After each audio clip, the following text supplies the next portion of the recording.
के सुइयों को पीछे घुमाते हुए चलते हैं 1947 के पहले।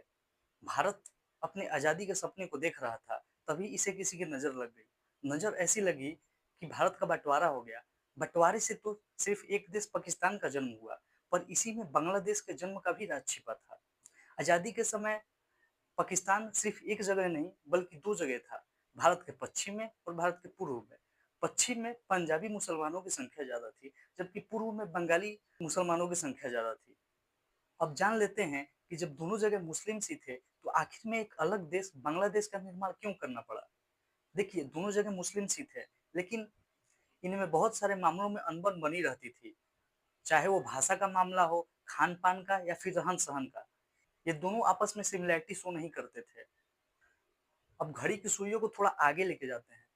भारत में अभी आम चुनाव समाप्त ही हुए थे कि बंगाल में आंदोलन भड़क उठे।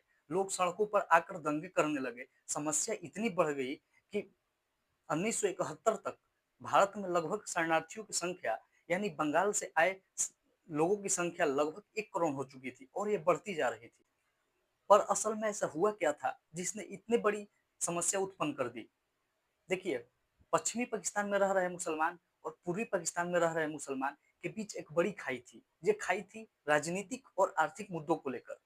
पश्चिमी पाकिस्तान में रह रहे मुसलमान आर्थिक और राजनीतिक रूप से बहुत सशक्त थे, लेकिन वहीं अगर पूर्वी पाकिस्तान में रह रहे मुसलमान की बात की जाए, तो इनको उतने अधिकार प्राप्त नहीं थे। जब ये अपने अधिकारों की बात करते, तो पाकिस्तानी सैनिक द्वारा इन पर अत्याचार किया जाता और इन्हें वो सब कुछ झेलना पड़ता, जो कि किसी के लिए घृणा की बात थी। अब इनके लिए सिर्फ एक ही रास्ता था, वो था सिर्फ आंदोलन करके अपने अधिकारों की रक्षा करना। पर इन आंदोलनों को खड़ा करने का श्रेय जिस व्यक्ति को जाता है, वो थे शेख मुजीबुर रहमान, जो बांग्लादेश के प्रथम प्रधानमंत्री भी बने। इनके नेतृत्व में बंगाली नीले आसमान की तरफ देख रहे थे। उन्हें लग रहा था कि उन्हें उनका सितारा मिल गया है, जो एक अलग देश बांग्लादेश बनाने में उनकी मदद करेगा, जहां पाकिस्तान की नामो निशान नहीं होगा और बंगाली खुले आसमान में सांस ले सकेंगे। फिर समय आया 1970 का, जब पाकिस्तान के सैनिक तनाशाह याहिया खान ने एक स्वतंत्र चुनाव कराने की बात की। बंगालियों ने अब थोड़ी चैन की सांस ली, क्योंकि अब उनके द्वारा चुने गए नेता भी पाकिस्तानी संसद में जा सकते थे और इनके अधिकारों की पैरवी कर सकते थे। चुनाव के नतीजे बंगालियों के पक्ष में आए और पूरे बंगाल में शेख मुजीबुर रहमान को 99% से ज्यादा वोट पड़े, पर पाकिस्तानी सेना द्वारा इन्हें अपनी सरकार बनाने से मना कर दिया गया और इसी बीच 25 मार्च 1971 को शेख मुजीबुर रहमान को गिरफ्तार कर लिया गया और इन्हें जेल में बंद कर दिया गया, जिससे बंगाली और अग्रेसिव हो गए और बंगाल में खूनी खेल शुरू हुआ। इस समय भारत की प्रधानमंत्री इंदिरा गांधी थी। इनके सामने दो प्रमुख मुद्दे थे, एक शरणार्थियों का जो बंगाल से आए थे, दूसरा बंगाल में हो रहे अत्याचार को रोककर एक अलग देश बांग्लादेश के निर्माण का। हालांकि इंदिरा गांधी समझ रही थी कि ऐसे मुद्दों में जल्दबाजी करना उचित नहीं है।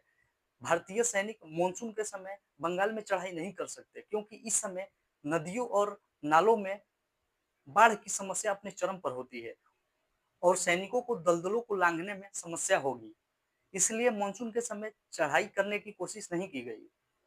फिर वो दिन आया जब भारतीय सैनिकों को बंगाल पर चढ़ाई करने की तिथि निर्धारित की गई। तिथि थी 4 दिसंबर 1971।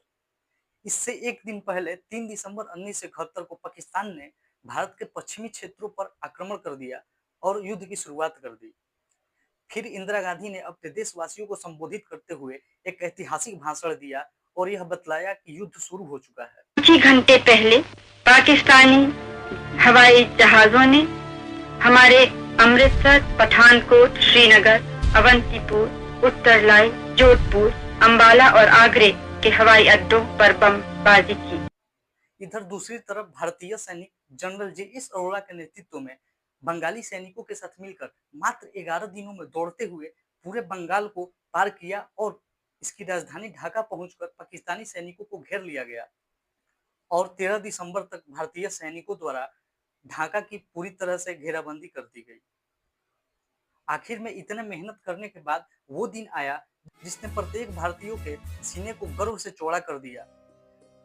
भारतीय सैनिकों ने लगभग 93,000 पाकिस्तानी सैनिकों को आत्मसमर्पण करने के लिए मजबूर किया और इसी के साथ भारतीय सैनिकों की वीरता और शौर्य को इतिहास ने अपने पन्नों में दर्ज कर लिया और एक नए देश बांग्लादेश का निर्माण